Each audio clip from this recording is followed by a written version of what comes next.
Well, good evening. Thank you for coming this evening. There are packets up on the stage, so if you just walked in, please get a packet and then find a seat, and don't feel bad about coming up to get that packet. Just want to welcome you this evening. I'm Rob Bickus. I'm the principal of Arizona College Prep. Thank you for coming this evening. The purpose of tonight's meeting is just to share some ideas and strategies that we have put together over the years to do the best we possibly can to form a partnership with you and to focus on student success. And so what we're going to do this evening is talk about that information a little bit and just share some ideas. Please know that the packet that you received will also be available on our website. And then if you have any friends that said they could not make it tonight, we're actually recording. I want to thank our students that are here this evening recording for us, and we'll post the meeting as well on our school's YouTube channel as well. So again, thank you for coming this evening, and thank you for being a part of ACP. As far as the handout goes, there's just some items that we put in there. One talks about growth mindset. I'm going to be showing a video here in a little bit about growth mindset, and we'll talk more about it as the course of the evening goes on. And then all of our students on the Thursday of the first week of school, so on the 21st, they all receive their student planner. So we provide planners to all the students at ACP so they can use those as a tool to help them stay organized and be aware of what is upcoming throughout their courses and throughout the year. We do use those regularly. For our younger students, freshmen and sophomores, we really encourage use of the planners. And then what you're going to see and what you're going to hear this evening is as our students get older, the analogy we use is that we give them ropes. And then as they become older and a little more independent, we start taking some of those ropes away. And we want to make sure that they start developing that independence and that advocacy so that when they do graduate from ACP, they have the skill set to be successful in whatever they choose to do, whether it be going to a university, going into the workforce, the military, or whatever they want to pursue. So we do have some strategies in place for the younger students, and we have strategies in place for our older students as well, just to try to help them become that independent individual. And then we have some study tips, what we call SQ3R. Just kind of shows you some ideas of how to help your child plan and studying, and it has information in there as to what you can do as far as the SQ3R strategy. These are all just simply strategies. You're going to hear throughout the presentation it's important to know your child and allow them to experiment and also figure out what works best for them. And we'll talk more about that when we go through the presentation. Then there's a handout in there as far as managing homework, as far as short-term and long-term assignments and the plans that you can put in place to help your child be successful. And then the final part of that packet is a presentation. I'm going to tell you right now, it's probably somewhat outdated as far as the lingo you see goes with what's happening in social media and whatnot. But it has some information about the teen brain. I had the opportunity to work with a colleague. Her name was Brenda Villana, and she and I worked at the Instructional Resource Center years ago within the China Unified School District. And she was quite the expert on teen development and brain growth and whatnot. And so I include that presentation in there because it does explain a little bit of why a teenager acts like a teenager and why they truly leap and then look as opposed to look and not leap because their brain is not developed in that ability yet. So a lot of times you may say to yourself, what were you thinking? And the honest answer is, I wasn't. And it's true, they weren't, because they just don't have that capability yet. And we actually learned over some research this summer that the brain actually does not finish developing until you're about 24 to 26. So that's why you kind of see that impulsive behavior. And they are acting the way they're supposed to act, as much as it may drive us crazy. They're doing exactly what they're supposed to do. And so I like to include that in the overview as well, so you can go ahead and see some information on that. One of the items that we talk about throughout the course of our year is growth mindset. Growth mindset is really important. It's a frame of mind, and we encourage our students to understand that there may be times during the course of the year that they don't know what's happening or they haven't accomplished things correctly, and you're going to see in this video it's the power of yet, and so we'll talk about that as well.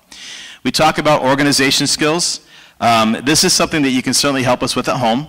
If you have not opened your child's backpack since the first day or looked at it or gone through it with them, you may want to do that. You may be surprised how much they've accumulated in just 12 days and see how they're doing with the organizational skills that they have. Again, it's about helping our children learn and grow and then giving them the skills to go ahead and move forward to be independent going forward. So we help them with binder organization.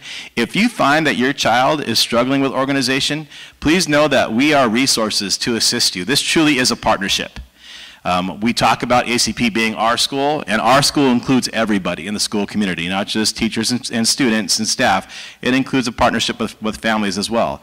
So if you find that your child is struggling, or you find that your child is saying, you know what, I really don't like this school, please reach out to me, or reach out to any of my members of the administrative team, because we want to have those conversations to help students. I spent the last couple weeks, finishing up tomorrow, I'll speak to the sophomores tomorrow, just going over policies and procedures of our school, and also just talking to them about high school in general. And so with our freshman students, I do share with them that if they ever get out of their car and they are just absolutely miserable and do not like this place, that they need to come and talk to me. I've had students over the course of the years since opening the school in 2007 that have actually done that. They have come into my office and said, Mr. Biggus, this is just not the place for me. I just don't like it. I never wanted to go here. My parents are making me go here. What can we do? And so we'll have conversations. And I shared a story with our students about a young man that came to me, and he was absolutely miserable, didn't want to be here, wanted to be at another high school, had always looked forward to being at the other high school, and now he was here.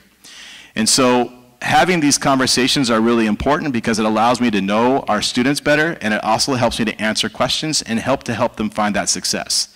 And so this young man, during the course of our conversation, learned that he was very passionate about wrestling, and he was concerned because our wrestling program was very young. He wanted to be on an established program, and he was worried about being on a brand new program. And so we got to talking about this and found out that he really had aspirations to be a wrestler outside of high school and wrestle in college. And so we talked about, okay, what does it look like then with the opportunity that's in front of you at a new school to help build a program? Is that something that we can talk about? Is that something that you're interested in? And so we started having conversations, and we talked about why he didn't like the school, and then we talked about what we can do to go ahead and try to build on that, because he said, will you please call my parents and tell them I don't want to be here? And I said, absolutely. So I called mom, and I said, your child doesn't want to be here. And she said, I know, but he's going to be here. So then I had the conversation. I said, hey, you're going to be here. Okay, so we need to work together. Long story short, he realized that we can have candid conversations. We can be honest with one another. And those communications help us to make relationships better and to understand what students need. So he actually took the role, became a leader, started a wrestling program. At one point, it was just him and the coach. That was it.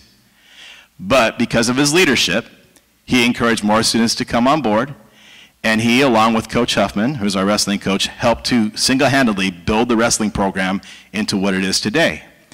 And this young man, who originally came in as a freshman that was absolutely miserable, found his voice, found his passion, found his purpose, did well academically because he had a support network and he had something he was really looking forward to every single day, graduated, ended up wrestling in college in North Carolina, and now he actually works for us. So you have an individual that's come full circle.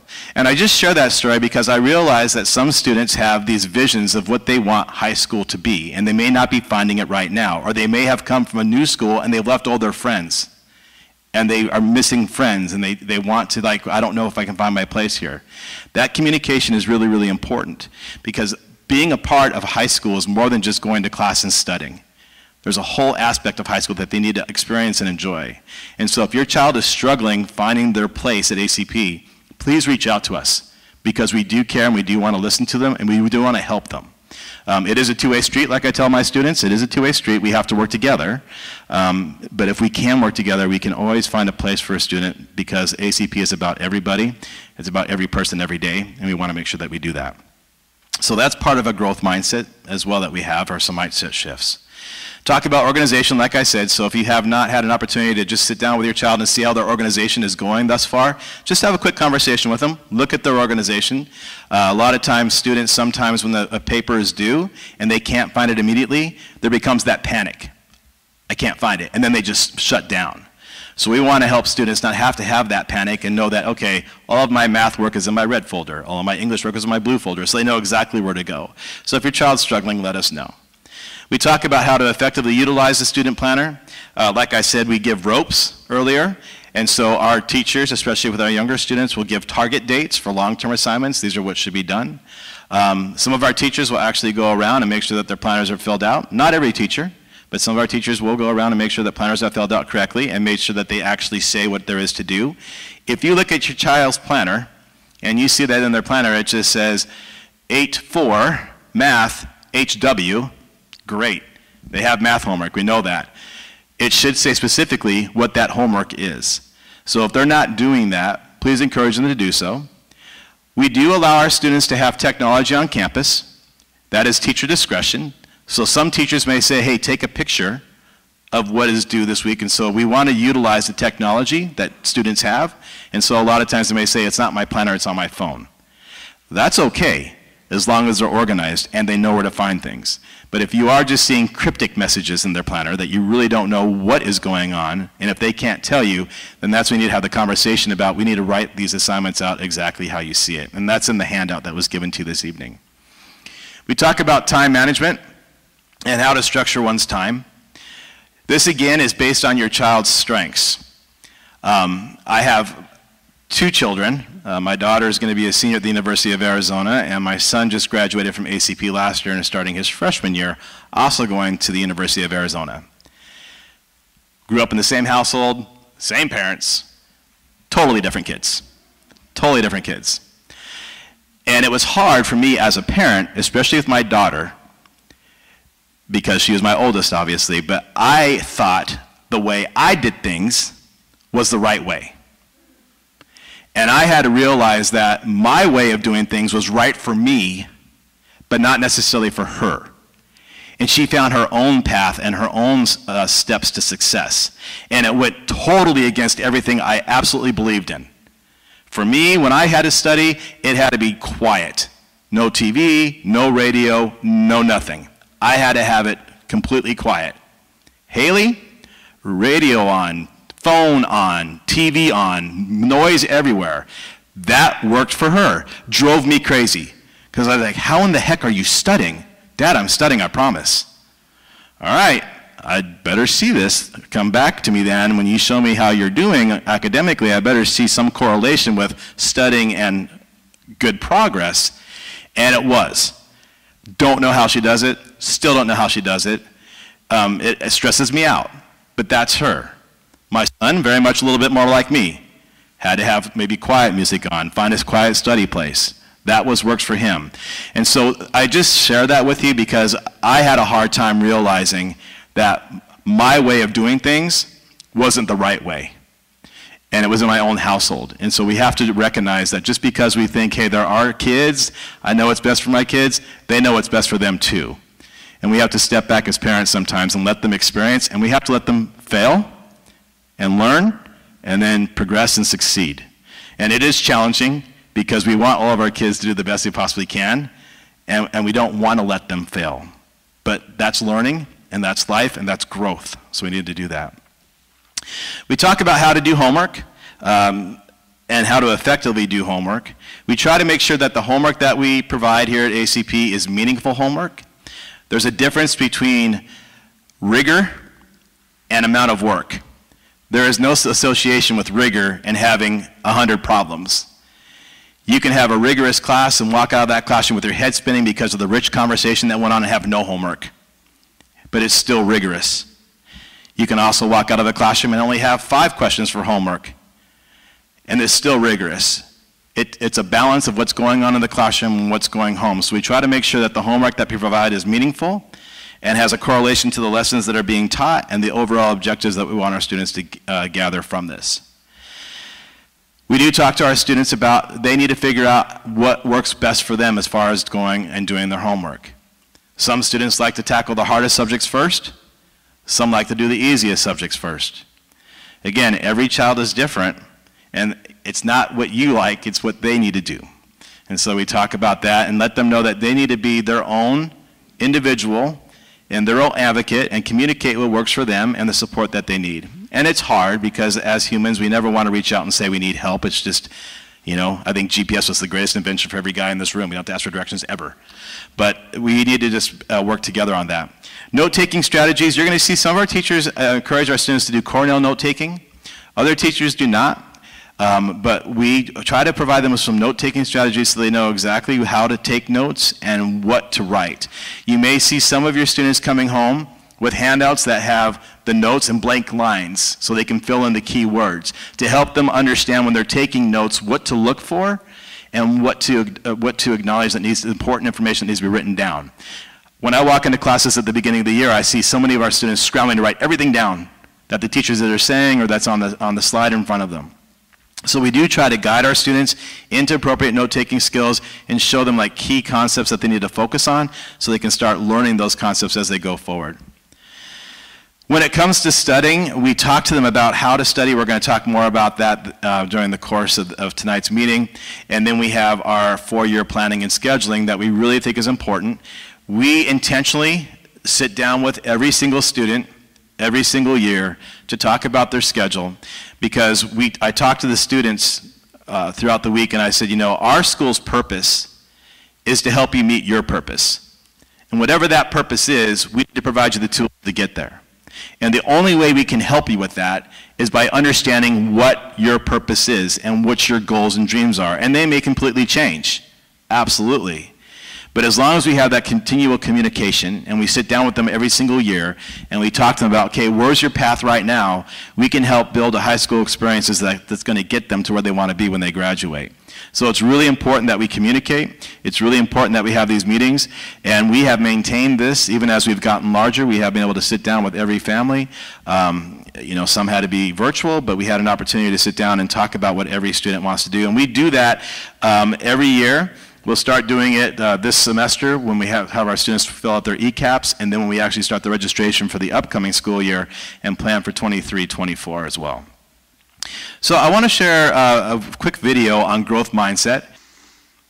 So I'm a firm believer in practicing what we preach and putting into place what we ask families to consider in our own households so that we can tell you the impact it's had on us. And I will tell you that the biggest change for me as a parent was the way I praise my students, was the way I praise my children in my own home. Because I was one, before hearing this research and stuff, I did praise the outcome. You know, great job, you got a great grade, that's how I praised. But after hearing this, I changed the way I praise my own students, and I praised my own students again. Goodness gracious, I apologize. They're going to be like, Dad, seriously. My own children, I praised the effort intentionally. And it was amazing how that own shift in my household changed. I had less arguing, less tears, less, I didn't do well, but Dad's going to be mad at me now. It was more of like, you know what, we're not there yet. But the effort you're putting forth is going to get you there yet. I wish I could say the same about my golf game. But the effort, praising the effort was huge in my own life. And it was amazing to see how focusing on the effort that was put forth as opposed to the outcomes that came home changed their mindset and made them realize that, you know what, this isn't a reflection of me. This is a reflection of me now, but it's not a reflection of me later because I'm not there yet. And it was very, very interesting to see that. So the growth mindset that we encourage our students to be aware of and to focus on is we have a lot of perfectionists on this campus. And we have a lot of students that have never seen a grade on the report card that was curved. And when they see that C, it can crush them. And that's not the intent. We need to be able to be honest in measuring our students' academics, to share information with you as to where your child is, and also to share information with them as to where they are in mastering the standards that we are teaching. And if they are not happy with the outcome that they received, the answer is you're just not there yet. But we can work together to get you there. And again, that comes back with communication with us, communication with the teacher, so we can work together to help you know what we're seeing with your child, but also to hear what you're seeing at home. So again, as a team, we can work as a partner. We talk about active studying. Learning takes time. It's not going to come overnight. Some of our students can pick things up really, really quickly. Some students take a little bit more time. Some students are really good at math and science. Some students are really good at English and social studies. Learning takes time, and they need to understand that you have to put in the effort. It also takes repetition and meaningful repetition. We talk to our students about active studying. If you see your child and you say to your child, hey, you know what, make some flashcards for this, you know, put the definition on one side, the term on the other, or the concept on one side and the outcome on the other, make some flashcards. And if you're just seeing them do this, they're not studying. They're not going to remember it. because it's not active studying. They're just looking at things. So active studying is the material needs to be heard, needs to be seen, they need to feel it, they need to taste it, they need to do motion during the time that they're studying, they need to be actively involved with the material that they're working with. You're going to see a slide in a little bit how the brain remembers things. And so when we have our students studying, we really want to encourage them to be actively engaged with the material. And that may be sitting down with you and talking about it. It may be you having that flashcard and having them say to you what that definition is and working together. If they can teach it, they can do it. And so it's really important that they explain it to you and that you can go ahead and monitor how their progress is with what they're learning. And if they're not there yet, we keep working. You're going to see some of our teachers do what we call a flipped classroom. This is a relatively new concept. It's not as new anymore because I realize how I'm getting older. But some of our teachers will do a flipped classroom where they ask the students to go home and they have them look at videos or websites or whatever, and that website or that video will teach a concept to the students.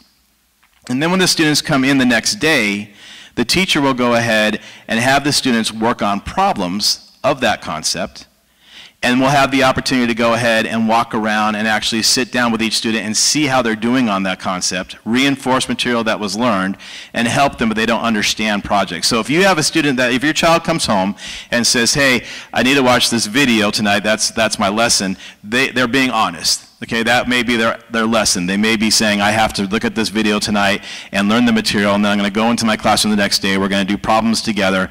And that affords the teacher the opportunity to go ahead and provide that individualized instruction that we sometimes don't have the time to in a traditional schedule where you have the teacher go ahead and present the material, they talk about it, you may do some things in class, and then they give students opportunities to go ahead and practice independently if there's time remaining or at home. This allows the teacher to go ahead and actually reinforce the skills that are being taught in their classroom and have an understanding of what the students know and don't know so they can help them out individually and then cater the information specifically to what the student is showing that they need remediation in. Or if they need enrichment, it allows them the teacher to say, hey, you know what, you're really getting this, so I'm going to go ahead and give you some more problems at a different level based on the needs of the students. So just be aware that you may see some flipped classrooms in there. Sal Khan, he is the founder of Khan Academy. You probably have heard of that. Many of our students use Khan Academy for videos to help reinforce concepts that were taught in class. But you can see that he says the benefit that now students can enjoy the videos, they can pause, repeat at their own pace, at their own time, and letting students have a self-paced lecture at home, then when going to the classroom, letting them do work, and teachers have used technology to humanize the classroom. Khan Academy is also before the pandemic hit, and so when the pandemic hit, you saw a lot more of this type of behavior as far as instruction goes, where students were using videos on their own accord to learn and then having conversations online with their teachers on the work that they were doing. So just be aware that some of our teachers do exercise the opportunities to do a flipped classroom within their instruction. Just talked about active studying. The brain remembers 10% of what you read, 20% of what we hear, 30% of what we see, 50% of what we hear and see together, 70% of what you say, and 90% of what you do. That's why active studying is so incredibly important, because if they are just simply rereading their notes, you're at 10% right there. If they recorded a lecture and hearing it back, you're at 20%. But once you start getting to that hearing and seeing together or saying things out loud, that's why that active, talking out loud while you're studying is critical. That's why you see so many people practicing a speech before they do a presentation, because they remember what they're going to say prior to the presentation. And then 90% of what you do. So if you can sit down and say, hey, show me how you do this problem. And if they can show you how to do it and they can guide you through those steps and they can see and you hear what they're saying as they walk through, they're at a 90% retention. So if they can teach it, they know it. That, however, getting to that point can be a little bit of the frustrating factor, because you may get the answer at home like, I know how to do it, I get it, I'm fine. That's when you need to sit down and say, okay, show me. Because saying, I know how to do it, I'm fine, is a great way to avoid actually having to show somebody that I do or I do not know it. And so just having those honest conversations and telling your child you're here to support them, and if they're not there yet, but we're going to work on getting them there. Some strategies that we think are very good for our students, and I know some of this is probably things that you have done when you were a student as well, but mnemonics are huge. So you got PEMDAS, please excuse my dear Aunt Sally, for parentheses, exponents, multiplication, division, addition, subtraction. So having some strategies and skills to go ahead and put things into place so it helps students to recall information, that's great. But they have to actively talk about it. So just saying PEMDAS and not knowing what PEMDAS is, then we have issues. So they need to be able to go ahead and say exactly what PEMDAS means. You got every good boy does fine if you're in music, for the treble clef, things like that. Study cards. We're going to see a lot of teachers say, hey, we want to put together some study cards, or we're going to actually make some study cards in class, or we're going to make flashcards in class. Obviously, they're convenient. The biggest thing with study cards, though, is it cannot be passive. They cannot just look at the cards and flip them. They must be actively engaged. So this is where it's important at home to observe your child and see how they're studying. Now, at the same time, though, you need to recognize, like I had to do with my own daughter, that they may be doing it in a way that contradicts everything I'm talking about tonight, but they're getting the appropriate outcome. If the outcome is what we are hoping the student to get, then it's working for them. And so that's when you got to step back and say, well, this goes against everything I've ever heard, but if it's the outcomes what we're getting and being effective, then we're going to do just right by our students. We have a flow chart for studying that we ask students to kind of look at. And when the first and most important thing is to go to class.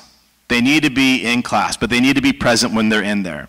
We have a policy here that we implemented this year. It's called the first 15. So the first 15 minutes of instruction, we are not allowing any students, unless for emergency purposes, to have a pass to get out of class. Because the first 15 minutes of class is usually the more critical part of the instruction, because everything that you're talking about, upcoming assignments, the instructional set for the day, turning in assignments, that all happens within that first 15. And so we found, and research supports, that if we allow students to go ahead and leave during that first 15 minutes of class, we could unintentionally be setting a student up for missing something that we didn't mean for them to miss, but we let them go during a critical portion of our class. So we are not allowing any students to leave a class during the first 15 unless it's an emergency only. When they are in class, they need to make sure that they're taking notes. And we talked about that. Some of our teachers for our younger kids will begin giving them some guidelines for taking notes, or even handouts to help them take those notes. And you'll probably see those if you look through your child's backpack and see what they do. Ask questions. This is challenging because we have, asking a question sometimes is almost a stigma for I don't get it, or you don't want to be that person that asks the last question, all that type of stuff. But we have to encourage our students. They have to be self-advocates. They have to ask questions. They need to be confident to say, I get it, or I don't get it. They need to be able to go up to a teacher and say, I'm not understanding this. They need to be able to ask those questions. We really, really pride ourselves on trying to make our students become advocates. If you are still emailing teachers on behalf of your child, we appreciate that. But let's start shifting it where you have your child email the teacher. Certainly watch what they write, because I get a lot of emails that say, hey, dude. So, watch what they're writing, teach them the right approach to write that email, but have them start doing it. We don't want them to learn that they can just go to whoever they need to do things for them. They've got to learn to start doing things themselves. And I think sometimes I surprise my seniors when I say, hey, you need to remember that when you're 18 years old and you apply that at university and you need assistance and you say, hey, mom, dad, can you call the university and help me? They will not talk to you. They will not talk to your parents. They are not the adults taking the class. You are the adult taking the class. And so it's really important for us to help our students along the way to realize that by the time they graduate from high school, they are on their own. I mean, obviously, you're going to be there to support them, and they can go ahead and have the university, they sign the paperwork that says, yes, you can talk to my parents, but they need to do those type of things. So making sure they start asking questions and being that self-advocate. When they get home, they should review and edit notes the same day as the lecture. Doesn't mean rewriting everything. Just reviewing, highlighting things, maybe making a note of something, I didn't understand this, I need to ask a question about this. It's really important while things are fresh in their mind to think about that. Outline the major topics, that's part of the Cornell note-taking, and then again, like I said, the self-advocacy. They need to ask themselves questions as well. They need to be honest with themselves, like, do I understand this? Do I not understand this? They need to read the text selectively, and we help them with that. We try to guide them through that. If you see your child at home reading a chapter in their book, and they're taking notes on it, and they're basically writing the entire chapter, you need to tell them to stop. You need to tell them that we need to sit down, and we need to look at the key words in this. How do we look at this text? Model a paragraph for them. What would you say was important in this paragraph? A lot of times the beginning of chapters has key concepts and key target questions or essential questions. Those should be what they are focusing on. But it's a strategy. It takes time. Likewise, if you're watching your student and they're supposed to be taking some notes on a chapter and not writing anything down, same thing. You need to model that for them, because you're going to have both sides. Where they write it, where they're reading it, they're like, oh, I get it, I'm good. Again, well, then explain it to me and ask me. Do homework. They need to do their homework. We really try to balance homework. And that's one of the questions we get here at ACP is, how much homework do you have? I firmly believe in the law of diminishing returns. They're in school 6-7 hours, some of them. That's a full day of learning. You put 6-7 hours of homework on that, it's not going to be effective. So with our 9th and 10th graders, what you're going to see with them, most likely, is about an hour to an hour and a half of homework. And that's total. That's all 6 of their classes. An hour to an hour and a half of homework. If you're seeing them spend more time than that, please let us know, because there's something going on, and we need to figure out what that is. We have a lot of perfectionists on our campus. And a lot of times, when they're give an example here, they're given an essay to write. And they can't get past the first sentence because they don't like the third word in their first sentence, and they are fixated on that. If you have a perfectionist, let us know. We have strategies to work with them. Some of our perfectionists need timers. You know, you have 15 minutes for this, and when that timer goes off, we're done. And we're going to tell your teacher, look, you did 15 minutes, we're trying to work with you. We understand this. We have a lot of different types of students on our campus, and we have several years of experience working with individuals, so let us know how we can help. And then review. They need to make sure that they're reviewing. And if they don't have homework that night in a particular concept or a particular subject, that's fine. Spend a little time just reviewing. Just go over it. I'm not saying do more problems. It's just a matter of, like, look over your notes again. Make sure you understand things. And again, if you have questions on something, mark it down so you know what you need to ask your teachers about. Avoid cramming for tests. This is something that I think a lot of us have experienced. I'm a pretty good procrastinator. Early review is most efficient and most productive.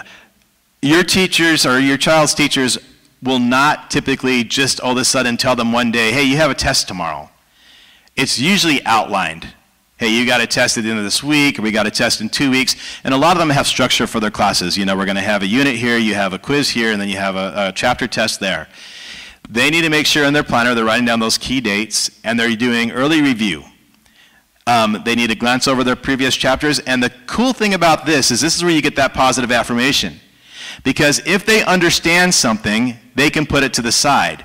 Now here's what some of our students have done though. Once they find out they understand something and they realize they're good at it, they focus on that when they're studying, because that's good. You know, I'm good at this again, woohoo! And they forget about, hey, all these other things that you kind of struggled on because you put those to the side. So we need to get in their mindset that when you get something down, put it in your celebratory pile, but then focus on this. The other thing they need to do is they need to have opportunities for celebration. They need to have time for a break.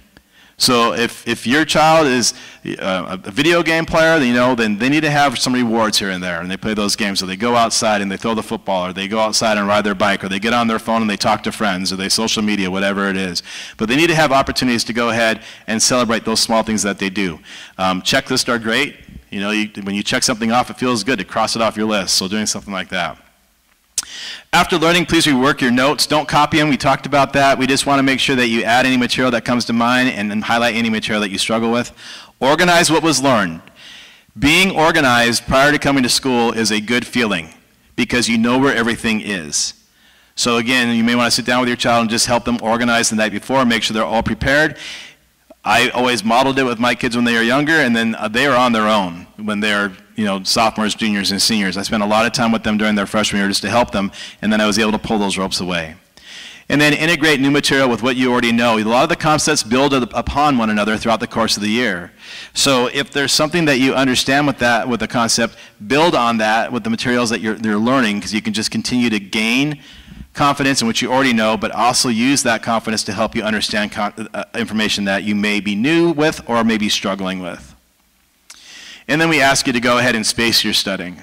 So we find that obviously several brief periods, but over 5 to 10 days is usually enough to ensure good recall. Every student here will be taking a final exam. At the end of the semester, that final exam is worth 20% of their grade. So when they have the opportunity to know about these final exams and they get the study guides for them, they need to start working on those exams so they're not focusing on it the day before, because we all can pretty much predict the outcome if that were to happen. And then please use the resources that are available to you. You have teachers here. All of our teachers have office hours. Those office hours, if they're not posted on their website, they will be shortly. We're still making sure that we get all the wrinkles out of the start of the year, but everyone has office hours. We will be doing tutoring for students as well. So what we're going to start doing is we're going to start pulling D and F reports. We're not going to wait till progress reports come out. We're going to start looking and see where the kids are now. And if they have a D or an F, they are going to be assigned to after-school tutoring. We're going to be having core teachers in there that will be available to assist them in the subjects of math, English, social studies, and science. And then we'll have elective teachers available as well. And we'll let them know when that elective teacher is going to be there to help them with things like Spanish or Mandarin or any of our elective courses, ceramics, things like that. But we want to make sure that we have early interventions and often interventions, because sometimes what we find when we put students in tutoring is not necessarily a notion of, I can't do it. A lot of time the gray is reflection because they just didn't do it or they don't want to do it. And so we want to make sure that we get that want done and we get that don't want to do it done. And then we can go ahead and reflect on, can they do it, or do they need to have some remediation enrichment to help them out. And then you have parents that have been here. You have parents that have been a part of our school and have had students that have graduated or have siblings here. I know I'm not a part of it because I don't social media, but I know there's a Facebook group out there that you can look for. But reach out to people that have been here. You're going to hear me say, and you're going to hear other parents say that, you know, if your student is new to ACP, it takes them about 9 weeks to figure it out. What we need to remember about that, and I tell the students this as well, is that when you enter your freshman year of high school, your high school clock starts ticking, and everything counts. Everything counts. Attendance, behavior, academics, obviously, they all count. So we don't want our students to struggle. That's why we're trying to do the interventions as early as possible this quarter and get kids that need assistance. But it does sometimes take about 9 weeks for them to find their path and find their ground and to get things to work out. And if your child is frustrated, tell them that. It takes about 9 weeks. I always am very honest with the students and just tell them it's going to take some time. And then after fall break, a lot of kids come back and they're like, oh, I get it now. I found my routine. I'm getting it, and I understand it. So if they're frustrated, please reach out to us. And then we also have peers. So at ACP, we have a KCP, our Knights Connection program. Every new student to ACP should have been assigned a mentor. I spoke to all the mentors throughout the course of the week. I've told them if you have not sent out a text message to your mentee, please make sure you do so. Check in on them. Our mentors go through a training program so that they understand what their goal is as a mentor for our new students. And they have all experience being a new student at ACP and what to do and how to expect and what to do to try to be as successful as possible. And our mentors that we have are very engaged with the students because they want them to be happy here. They want them to enjoy ACP. They want them to have the same passion for the school that they have for the school, and so reach out to them. And then obviously, internet technology is very nice for us all. One of the nicer sites that I've seen is studygs.net. It has how to study for particular tests, like if you have a multiple choice test coming up, how to study for that. If you have an essay coming up, how to prepare for that. And so it's nice and it's a valuable resource. And then for students that are involved in AP courses or dual enrollment, there's also some strategies that you can find on the AP site and also with CGCC. So please use the available resources here. And again, it's all about being partners and helping everyone find success. So how do we support student success here at ACP? Well, we have an advisory period that happens every single day. That is a structured opportunity for teachers to go ahead and meet with students that need individual assistance. It's also an opportunity for students to say, hey, I need to go see my English teacher today during advisory to either, let's say, make up a test or get additional assistance, or maybe the English teacher wants to see them. In that case, the teacher or the student needs to go get a pass the day before And then when they have advisory that day during their advisory period, which falls after first period, they show their teacher that pass, and they can go ahead and go to advisory. ECAP is helping students set up their 4-year plan. You're going to start seeing freshman students do that second quarter when they start doing their ECAP. Our seniors are actually starting it next week as they finalize theirs. We have the PSAT. We ask every student to take the PSAT. Every student does take the PSAT. If you pay for the PSAT, which is $20, you'll get a score back. Part of that score tells the students where they currently are. Now please remember, the PSAT is a test that you take in 11th grade for National Merit Scholarship qualification. So it counts their junior year. But we have all of our students take it their freshman and sophomore year so that we can go and help them practice as many times as possible before they have to be in the game. And so when the game is in their junior year, it would be a disservice for our students to only have that test one opportunity and have one shot at it. We ask all of our freshmen and sophomores to please consider paying for the test so you can get a score report, because that score report will tell you the areas that you need to focus on to improve your score in future years. And they have videos catered specifically for you. So it's an independent plan based on that score. Obviously, the students need to go in to the PSAT or College Board to get the information and to utilize the information, but it's a valuable instrument. For students who choose not to pay for the PSAT, we still give them a PSAT exam. They just not get a score report and the benefits of that score report moving forward. If for some reason your family needs assistance in paying for the PSAT, please just reach out to administration and we can work together on that. We also work on giving students the pre-ACT because, once again, we want to have the opportunity to practice. I don't think it's very fair that we say to the students their junior and senior year, okay, it's time to take an ACT or an SAT, and they've never had an opportunity to see it before. So we want to give our students as many opportunities prior to their junior and senior year to experience these tests, understand what they look like, get a score report, understand the score report, but also get information that can help them as they move forward. And then our College and Career Center is a very valuable resource. If you haven't been there yet, I'm going to show you the website so you can get there. But we have a score and we have youth science. I'm going to talk about those in the next slide. And then we do visits from colleges, and they're open to any grade level. And we encourage students to go in and learn about it. One of the things that our college and career specialists says to our students is, don't fall in love with the t-shirt. Just because you're wearing an ASU shirt every single day of your life does not necessarily mean that's where you're going to end up, because you have life opportunities and you have scholarship opportunities. So we always say, don't fall in love with the t-shirt. Find your best fit. We're going to help you with that, and go to different colleges. My daughter was gun-ho ASU. That's all she wanted to go to. That's all I heard about. All of her friends are going to ASU. I'm going to be a Sun Devil. I didn't care one way or the other because I have no affiliation with any Arizona. Well, that's not true. I got a master's from ASU, but I have no, I'm not a diehard whatever for Arizona. But she was ASU. That was her mindset, and she can be a stubborn kid. Love her to death. But we went to a university visit. It was actually the Tri-University visit, which I sent information out in the nightly update about. And she got to see every university. And when she visited each university, she went to ASU first. That's where she wanted to go. So we watched the presentation there first. And I said, where do you want to go next? And she said, I think I'm done. And I said, well, let's go look somewhere else. And she said, well, let's go to U of A. Walked into U of A, no expectations whatsoever. But as soon as she heard and saw the presentation, she knew that was her school.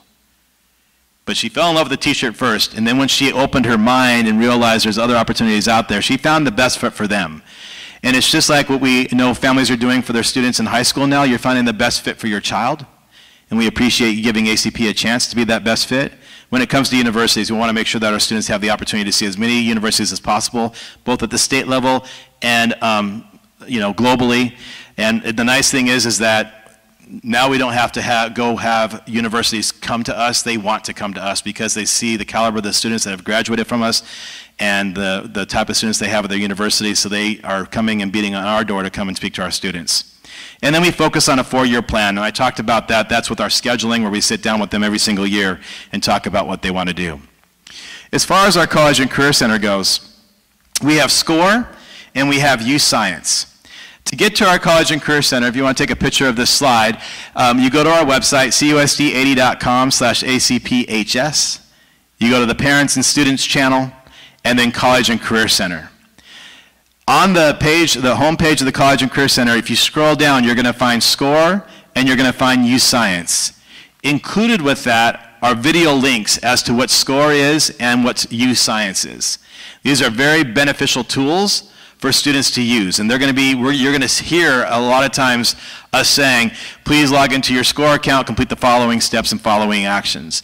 These are all tools that we use to help students do an inventory check and understand how they can find the different colleges, they can build their resume, find the best fit, register visits, track their college applications and deadlines, and it starts their freshman year. It's not something that we use just their junior and senior year. They're all going to start registering for their SCORE account when they have their meetings with our college and career specialist in a few weeks. And then Use Science is another tool that we use. It allows students to kind of find their best fit within the science industry, but our College and Career Center website is very, very, very valuable, and it's impressive. And I will tell you that I have had other families from other high schools and other districts have said, we send our families to your website because you have everything on there. So our college and career specialists have done a phenomenal job creating this and building this for our students, and it is a valuable resource that we encourage everyone to take advantage of and work with these individuals throughout their high school career. And they do a fantastic job in getting our students academic scholarships, and we have had the smallest graduating classes in CUSD, but our per pupil academic scholarship average has been the highest. And that's a testament to what our college and career specialist does, obviously the work our students do and you all do as parents, but we want to continue that partnership and continue that trend because college is expensive. 4-year plan. I go over this just quickly every single presentation that I give because I think it's important to know what your student is expected to accomplish when they're in high school. They have graduation requirements, and then they have Arizona University entrance requirements. I just go over this, and yes, this is the state schools, but a lot of times what you see is a lot of other states have very similar entrance requirements. If your child has aspirations for Ivy League or California schools in some aspects, then these entry requirements are going to change. So it is important to look at what the university or their dream school is and find out what the requirements are. But as a reminder, in high school, your child is going to need 4 credits of English to graduate, and they'll need 4 credits in order to apply to attend an Arizona university. When it comes to math, they need 4 credits. A credit translates to basically a year. So 1 credit is 1 year of that content. So they need 4 years of math, they need 4 years of English, and then the universities require 4 years of math and 4 years of English as well. Science, they need 3 credits of science in order to graduate. At the university level, they need 3 lab science credits to graduate. The majority of our science classes are lab sciences, so they get that credit. If for some reason they take a science that's not a lab credit and they have aspirations to go to a university, when we sit down and talk to them, when we build their schedule, we'll make sure that they have the credits that they have based on the aspirations that they have as well. Social studies, they need 3 years of social studies in order to graduate from high school. They need 2 years to enroll in a university. Just so you know, students take a history course in CUSD their freshman year, their junior year, and their senior year. So that's when they take those 3 credits. We have something called CTE, which is Career and Technical Education. Those are courses like multimedia and film, culinary, marketing, and then you have your fine arts, ceramics, painting, band. You need to have 1 credit in order to graduate from high school, and you have to have 1 credit to enroll in a university. When it comes to world language, there is not a graduation requirement for world language. But if your child has aspirations to go to university, they have to have 2 years or 2 credits of the same language. So if your child is enrolled in Spanish this year and they switch to Mandarin Chinese, they're going to have to take another year of Mandarin Chinese to get those 2 credits of the same language. Physical education, in high school, you're required to be in shape and healthy. When you get to university, that's not a requirement, hence the freshman 15. And then you look at the required courses that they need, 16.5 credits in order to graduate. They get 5.5 elective credits. The way an elective works, I'm going to use science for example. Let's say your child is really, really passionate about science. They want to take every science course that we offer. Well, they need 3 science courses to graduate. So let's say your child takes biology, chemistry, and physics, and then they want to take some more science on top of that. So they decide to take AP biology. Well, that's a 4th science class, but because they have their 3 credits, that 4th credit then falls into the elective tray. So that's how the electives work. So anything above and beyond the requirements or anything that's not a credit. So like, world language is not a requirement for graduation. So if you take world language, that will fall into the elective. So that's how you get your 5.5 credits. Total required courses are 22 credits to graduate, and then the universities refer to it as the Sweet 16. They look at the 16 credits, and they look at the top grades within those 16 credits to go ahead and apply. So that's what we try to make sure we focus on, things that we do to help our students be successful. What you can do at home with the goal of having your child become more independent. Check your child's agenda nightly, but once you've done it and they have it figured out, then it's on to them. Help your child prepare that timeline, but then let it go. Observe your child, see how they study. That's very helpful for us when you have conversations with us, is knowing what your child is doing. So observe your child, observe them doing their homework, observe how they study, observe how they use their time. And this is where you once again remember that what worked for you may not work for them, and it's okay. Review with your child. Take an active role in their education. They may say they don't want you to be a part of their life, but they do. And it's nice. And then sometimes when they don't want to be with part of your life, that's nice too. Encourage your child to review past lessons, check their progress, check their grades, please. On the Infinite Campus Parent Portal, you'll see their grades. If you ever say to me, I can't see your grades, you're probably looking at the wrong quarter. Because if your teacher is doing an 80-20, and 80-20 is 80% of the first and second quarter, 20% of the final exam is their final grade. And 80-20, you'll see their grade in the second quarter, because that's where all the grades kind of line up. In a 40-40-20 system, 40% is first quarter, 40% is second quarter, 20% is the final exam. You'll see those grades in the first quarter. So if for some reason, let's say you're looking at your child's science grades and you're like, there's nothing in here, toggle over to the second quarter and see if it's in there. If you're still not seeing anything, then bring it to our attention so we can sit down and find out why you can't see your child's grades. And then don't get discouraged. We just want our students to know that we're on their side. We're going to help support them. They're going to make mistakes. They should. They're kids. Our job as a school is to help them learn from their mistakes and let it become problems. We don't want problems. We want them to learn, and we want them to grow. And we want them to have fun. We want them to succeed.